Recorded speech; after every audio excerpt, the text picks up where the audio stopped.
Bienvenue sur Azimut, le podcast de l'orientation. Vous écoutez un épisode du thème « Année de césure au primaire, au collège ou au lycée ». Nous allons découvrir les témoignages de 3 élèves partis en année de césure à 8, 14 et 16 ans. Commençons par une année en primaire. Léopold est un jeune garçon sportif et bon camarade qui fréquente une école primaire à Paris. Pas le premier de la classe, mais agréable et apprécié par tous. Il pratique le rugby avec passion et rêve de pouvoir s'adonner à son sport favori dans une école qui ressemblerait à Poudlard.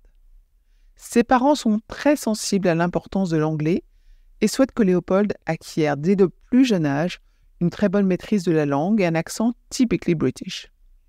Ils envisagent donc de lui faire passer le premier trimestre de CM2 dans une école anglaise en choisissant volontairement le début de l'année pour s'assurer qu'il sera bien le seul Français dans son école anglaise. La maîtresse de CM1 et la directrice consultée, en avril de l'année précédant le séjour, donnent volontiers leur accord pour ce projet et y voient une très belle opportunité pour Léopold.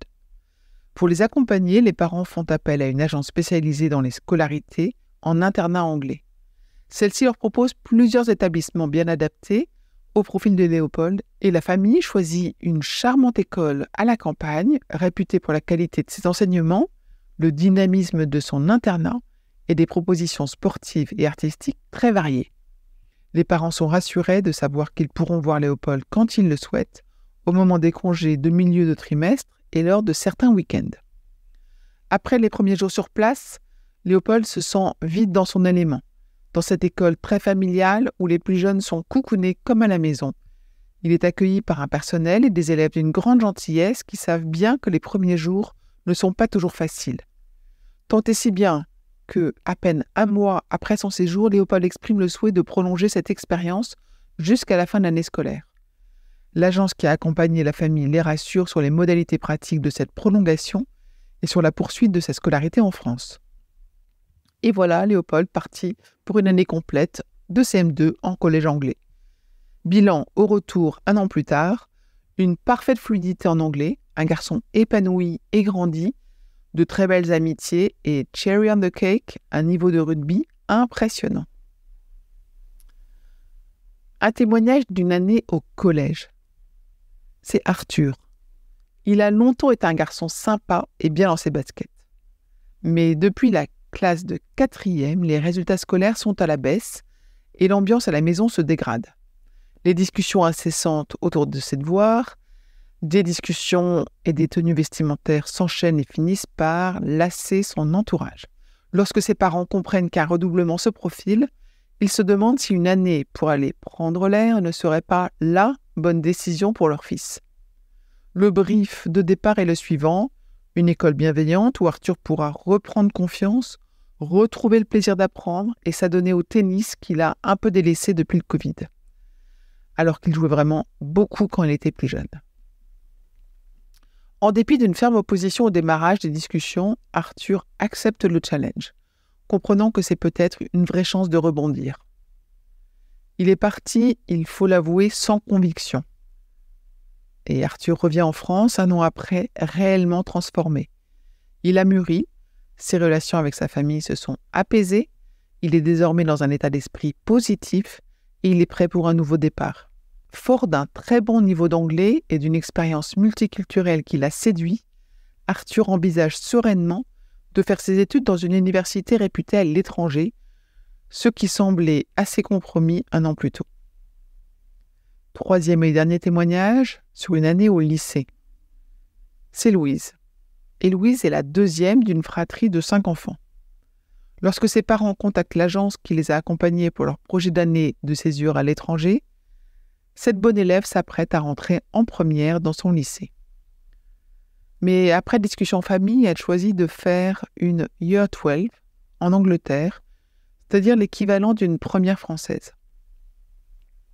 La famille qui a découvert Parcoursup pour leur aînée se rend bien compte que le niveau d'anglais de Louise est juste scolaire et elle craint que ça soit gênant pour la suite.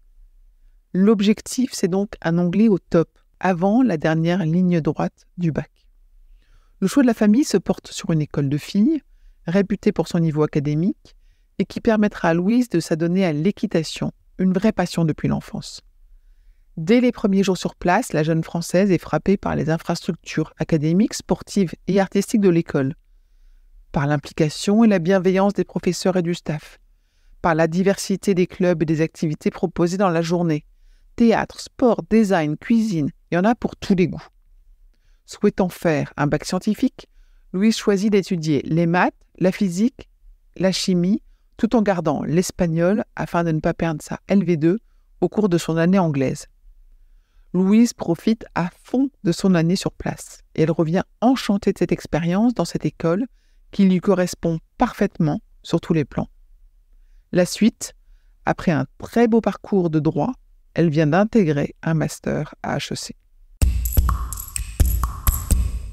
Je vous retiens quelques secondes de plus et je vous remercie pour votre fidélité et votre attention. J'avais 2 messages à vous faire passer. Vous écoutez peut-être ce podcast sur Apple Podcast ou sur Spotify ou sur une autre application de podcast. Et il est possible que vous ignoriez que le site azimut-podcast.com diffuse l'ensemble de ces épisodes en les ayant organisés et rangés de manière thématique. Ceux qui connaissent ce site sont vraiment contents de pouvoir y écouter sereinement chacun des épisodes et de pouvoir utiliser ce moteur de recherche. Deuxième message, sur ce même site, vous pourrez vous abonner à la newsletter. La newsletter, je l'ai surnommée l'hebdo de l'orientation. C'est une newsletter qui, comme son nom l'indique, est envoyée chaque semaine, le mardi pour l'instant. Et c'est dans cette newsletter que vous trouvez les indications des nouveaux épisodes, des guides que nous diffusons et de temps en temps, nous vous annonçons les masterclass, les ateliers, etc. que nous organisons. Bref, je vous conseille vivement de vous abonner à cette newsletter. À très vite et encore une fois, merci de votre fidélité avec Azimut. Parlons orientation.